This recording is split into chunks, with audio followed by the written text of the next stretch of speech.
제가 로마서 말씀 12장 말씀으로 이제 들어가서 하도록 하겠습니다.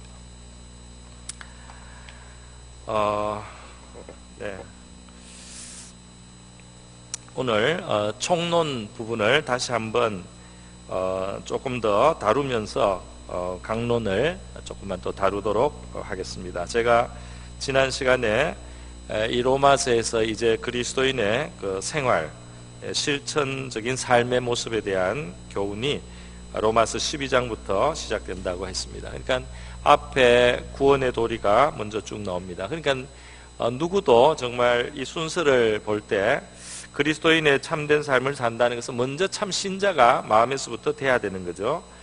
그냥 겉으로만 어떤 기독교인의 행동을 한다고 기독교인이 되는 것은 아니죠. 그 안에서 정말 예수 믿는 참 신자가 돼야 되겠고, 마음에 그리스도의 영이 와서 인도하고 이끄는 그런 참 신자가 되고 나서 우리는 신자의 생활에 대해서 논할 수가 있다는 겁니다. 그래서 자기가 정말 하나님 앞에서 죄인된 존재라는 것을 진실로 깨닫고 말이죠. 그리고 하나님 앞에 의롭다함을 받을 수 없는 자기라는 사실을 깨닫고, 그리스도의 의를 진심으로 의지하고 믿음으로만 하나님 앞에 의로 설 수 있다는 사실을 정말 깨닫는 그 참 믿음이 기초가 되고, 그 참 신앙이 먼저 앞서고, 그리고 비로소 우리 신자의 생활이 제대로 이루어질 수 있다, 그렇게 보겠습니다. 물론 우리가 아이를 교육할 때는 어릴 때 복음을 가르치면서 그 아이가 정말 복음을 제대로 알기 전에라도 또 신자다운 삶을 어느 정도 교육을 해야 되겠지만은, 그러나 이제 진짜 신자의 삶이 제대로 사라지기 위해서는 먼저는 하나님 앞에서의 자기의 자신의 모습을 바로 깨닫고, 그리고 정말 예수님과 예수님을 붙드는, 예수님이 아니면 안 된다는, 그래서 예수님을 정말 영접하고 예수님과 연합하고 예수와 함께 죽고 예수와 함께 살아서 구원받는 바로 이 복음의 참 그 뜻을 우리가 먼저 경험하는 것이 필요하다는 것입니다.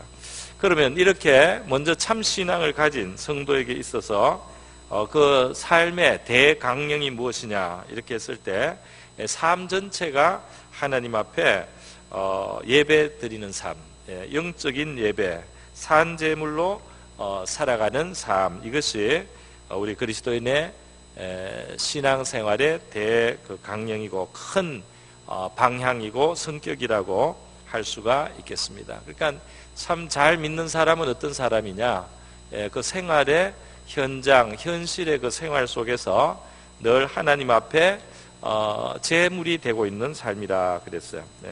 이 살아있으면서도 재물은 죽었다는 것인데, 희생했다는 것이고 죽었다는 것인데, 생명을 바쳤다는 것인데, 살아있다, 산 재물, 우리가 살아있는 그러나 죽어있는 그런 존재로 하나님 앞에 살아갑니다. 그 뜻이 하나님의 기뻐하시는 산재물입니다. 하나님의 기뻐하시는 산재물. 그러니까 하나님의 기뻐하시는 뜻을 앞세워서 살면서 자기를 포기하기 때문에, 자기를 내려놓기 때문에, 자기를 주장하지 않기 때문에 자기로서는 죽은 것이 되는데, 그것이 하나님 앞에서는 향기로운 제물이고 영적인 예배가 된다, 그렇게 말씀할 수 있겠습니다. 그런데 이 제사는, 이 제사는 우리에게 단순한 희생이 아니라 우리의 참 만족과 참 평안과 참 기쁨을 위해서 바로 이러한 삶이 되어야 된다는 겁니다.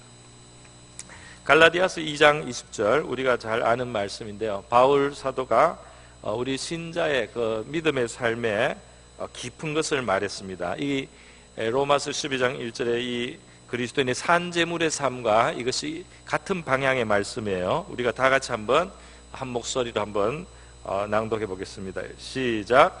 내가 그리스도와 함께 십자가에 못 박혔나니 그런즉 이제는 내가 사는 것이 아니요 오직 내 안에 그리스도께서 사시는 것이라. 이제 내가 육체 가운데 사는 것은 나를 사랑하사 나를 위하여 자기 자신을 버리신 하나님의 아들을 믿는 믿음 안에서 사는 것이라. 아멘. 내 안에 성령이 계신데, 내 안에 그리스도의 영, 그리스도가 지금 계시다 그랬어요. 내 안에 계시는 그리스도가 자기를 나타내실 수 있도록 그리스도의 기뻐하시는 뜻대로 내가 말하고 행동하고 그렇게 실천을 하고, 그리고 내가 그리스도의 뜻에 굴복해서 나를 포기하고 그가 원하시는 대로 하는, 바로 이것이 십자가에 못 박힌 삶이다. 그리고 내가 사는 것이 아닌 삶이다. 그러나 그리스도가 내 안에 사는 삶이고 하나님의 아들을 믿는 믿음 안에서 사는데, 그 하나님의 아들은 나를 너무나 사랑하셔서 나를 위해서 자기를 버리신 분이기 때문에 그분이 내 안에 사실 때 나에게도 최선의 것이 이루어진다는 사실입니다. 할렐루야. 나의 최선의 만족은 그분이 내 안에서 정말 사시도록 우리를 그분께 드려야 된단 말이죠. 그래서 이 영적인 예배로서의 그 삶을 우리가 살기 위해서 이제 중요한 것은 내 안에 사시는 그리스도가 원하시는 대로, 하나님이 기뻐하시는 대로 그 뜻을 따라 우리가 살아가야 되는 것이죠. 그래서 이 하나님의 뜻을 분별하는 것이 중요한 주제가 되는 것입니다. 이 세상의 그냥 가르침이나 이 세상의 정신에 휩쓸려가는 것이 아니고 하나님의 뜻, 하나님의 원하심, 하나님의 기뻐하시는 뜻을 따라서 이제 살고자 하기 때문에 그리스도인들은 하나님의 뜻에 관심을 가지게 되는 거죠. 2절에 너희는 이 세대를 본받지 말고 오직 마음을 새롭게 함으로 변화를 받아 하나님의 선하시고 기뻐하시고 온전하신 뜻이 무엇인지 분별하도록 하라. 하나님의 뜻을 찾아야 되는 거죠. 참 신자가 됐다면 하나님의 뜻은 무엇일까? 이것을 당연히 생각하게 되는 거죠. 왜냐하면 내 뜻대로 다 되어서 우리가 행복해지는 것이 아니고 사실은 하나님의 뜻이 이루어져야지 우리에게 참된 만족이나 행복이 있고 제일 아름다운 일들이 이루어진다는 거예요. 내 뜻대로 다 이루어져서 좋을 것 같아도 막상 그렇지 않다는 겁니다.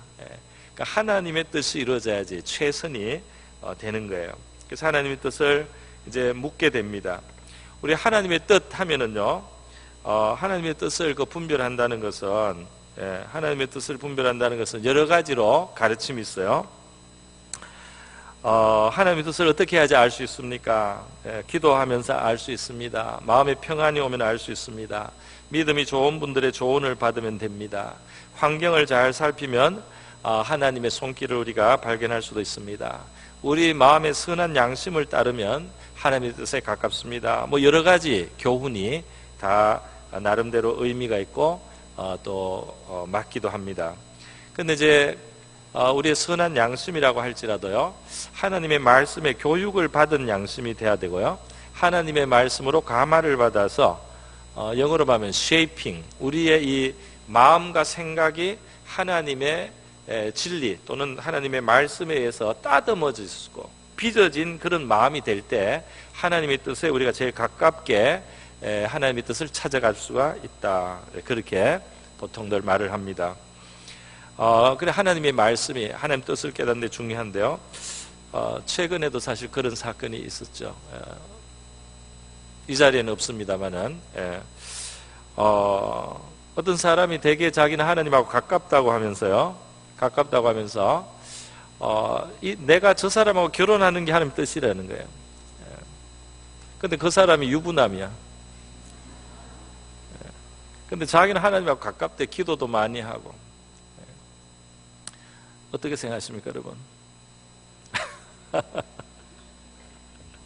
그러니까 얼마나 사람이 강팍하고 어리석고 이영적으로 우리가 미련한 존재인지, 하나님의 어떤 그 구원을 경험하고도 조금 방향을 잘못 잡으면요, 사람이 그렇게 고집을 부리고 때를 쓰게 돼요.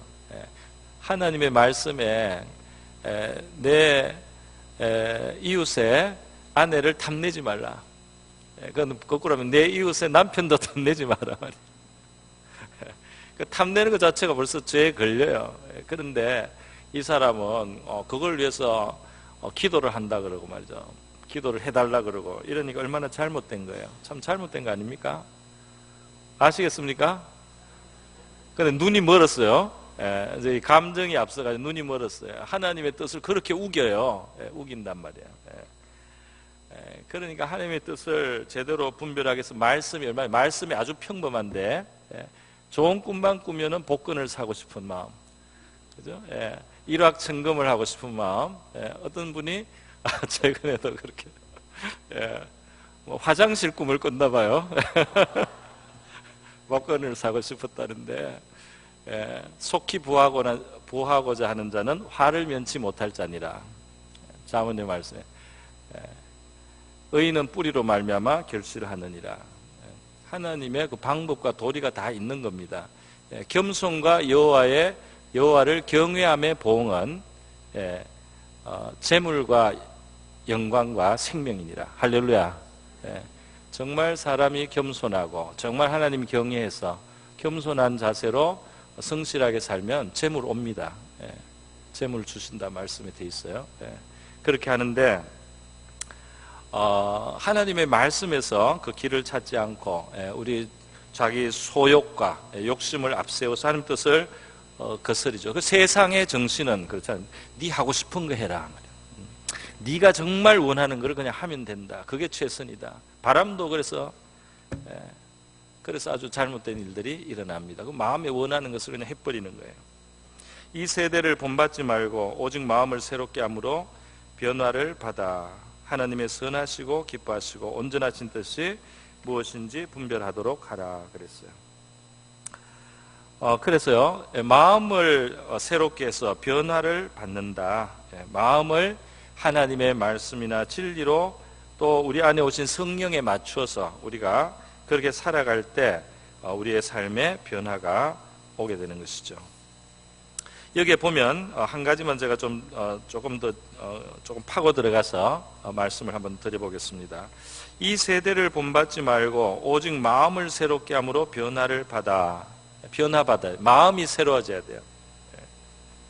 우리 안에 성령이 오셔서 이 안에 이상하게 안에 기쁨이 있지만 마음은 아직 교육을 안 받았을 수 있습니다. 마음은 아직 성경을 안 배우고 마음은 아직 하나님의 뜻에 대해서 교육이 안 돼 있을 수 있어요.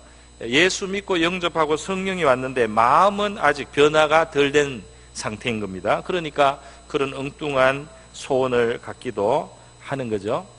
마음에 하나님을 모시고 자기가 예수를 믿고 이렇게 은혜를 받았는데 어떤 사람은 찬송을 몰라요. 그러니까 마음은 기쁜데 찬송은 모르고 유행가를 부르는 거죠. 신라의 달밤.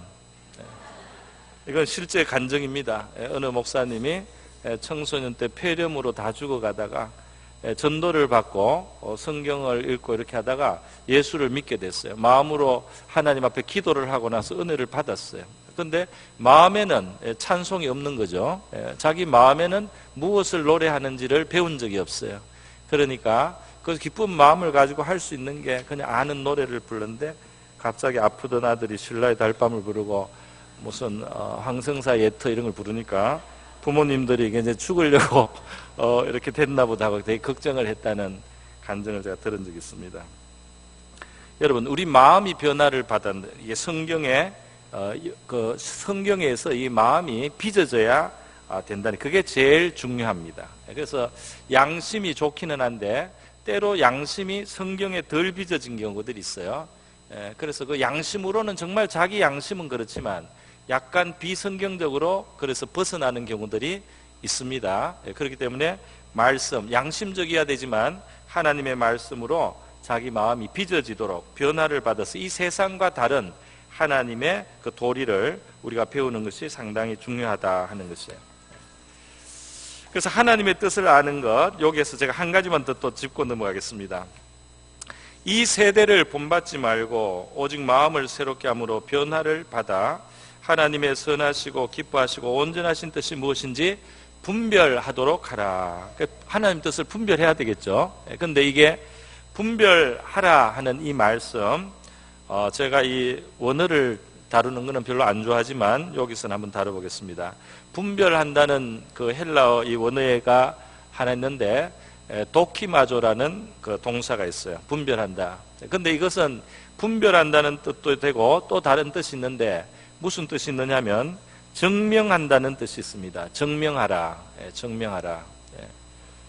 도키마조. 이 뭐가 있는데 말이죠. 도끼 같은 걸로 팍 찍어가지고 안을 딱 쪼개가지고 안에 진주가 있는지 없는지 증명을 하는 겁니다.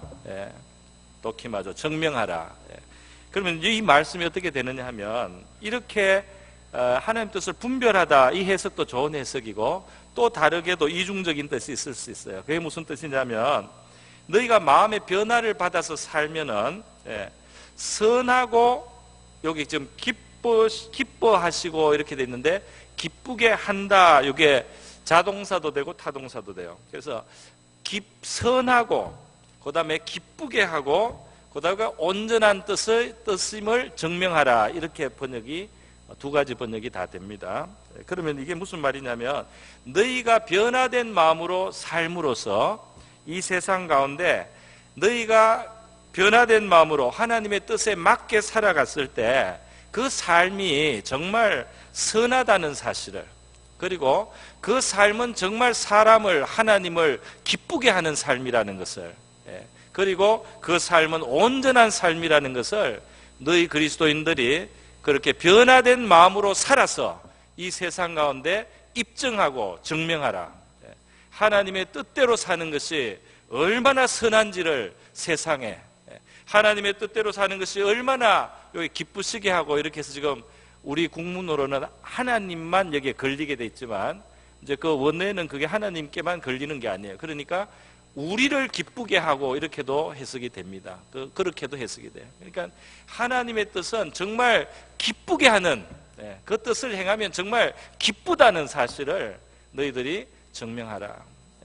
그리고 그것은 정말 우리의 인생을 온전하게 한다는 것을 증명해라. 증명하면서 살아라. 이렇게 해석이 가능합니다. 이 뜻이 틀렸다는 게 아니고, 지금 이 번역은 원문의 한 뜻을 표현을 했는데 원문의 뜻은 여러 가지로 더 풍부하다, 그렇게 제가 말씀을 드립니다. 그렇게 보면요, 우리 그리스도인들은 하나님의 뜻을 분별해야 되겠죠. 어떤 게 하나님의 뜻일까 잘 찾아서 하나님의 뜻대로 행하고 찾고 그 뜻을 실행을 해서 이 세상 가운데 정말 그리스도인들이 하나님의 뜻이라고 하면서 이렇게 살고 저렇게 사는데 참 선하구나, 그리스도인들이 저렇게 사는데 정말 저 삶은 기쁜 삶이구나, 그리스도인들이 저렇게 사는데 정말 온전하다, 이렇게 입증되는 신자의 삶이다 하는 겁니다. 우리 신자의 삶이 그렇게 될 수 있다고 믿습니다. 그렇다고 생각합니다. 그렇지 않습니까? 그것이 우리 총론이라고 할 수 있겠어요. 그래서 우리 변화된 마음으로 살자 하는 겁니다. 하나를 더 하면 시간이 너무 많이 걸릴 것 같아서요, 오늘도 총론 여기까지만 하겠습니다. 여기까지만. 다음 주에 각 사람의 분량대로 나가야 되는데요, 34분 제가 이만큼만 하도록 하겠습니다. 우리 다 같이 한번 기도하겠습니다.